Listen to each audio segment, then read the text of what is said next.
And the US president is all set to meet Venezuelan opposition leader and Nobel Peace Prize winner Maria Corina Machado on Thursday. The visit comes weeks after Venezuelan President Nicolas Maduro was seized in Caracas. He was seized on the 3rd of January, a little over 10 days now, by US forces. However, interestingly, Trump declined to endorse Machado, whose movement claimed victory in 2024's widely contested elections as Venezuela's new leader. Now, this is despite the US president having vocalized his support for Machado on her Nobel Prize win, which incidentally Trump really wanted to win. And last week, Machado said she hoped to thank Trump personally for the action against Maduro and would like to give the Nobel Prize to him. Even as Trump called it, quote-unquote, a great honor, the Nobel Committee later clarified that it was not transferable. Meanwhile, Venezuela's acting president, Delcy Rodriguez, said the government reaffirms the country's sovereignty and independence, adding that she is the actual leader of the nation.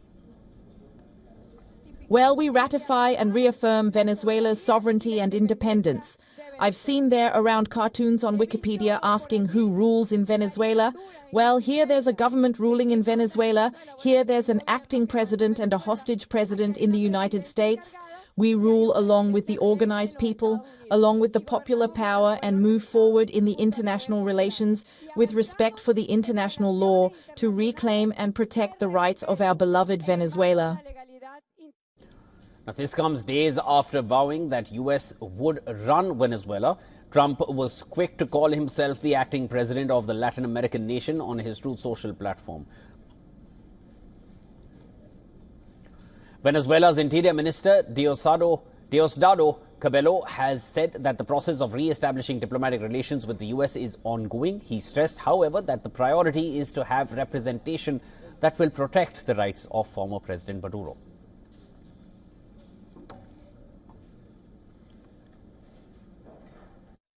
Progress is being made on restarting and opening of the Venezuelan embassies in the United States and of the United States in Venezuela. This will allow us to have consular representation so they can watch over the security and tranquility of our president, Nicolas Maduro, and Celia Flores, there in the United States.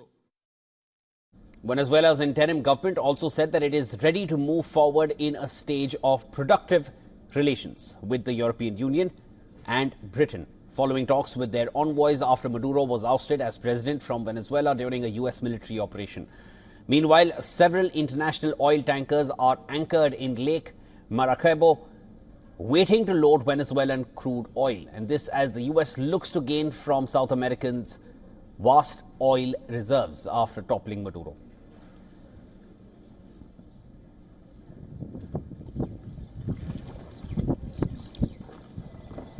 Now, Venezuela said about 116 political prisoners had been released since the government announced last week that it would begin freeing those jailed under Maduro. Relatives of hundreds of people who are imprisoned in Venezuela for political reasons began gathering outside prisons as Rodriguez pledged to free a significant number of them in what she called a gesture to seek peace. However, the exact number of prisoners being considered for release has not been identified yet.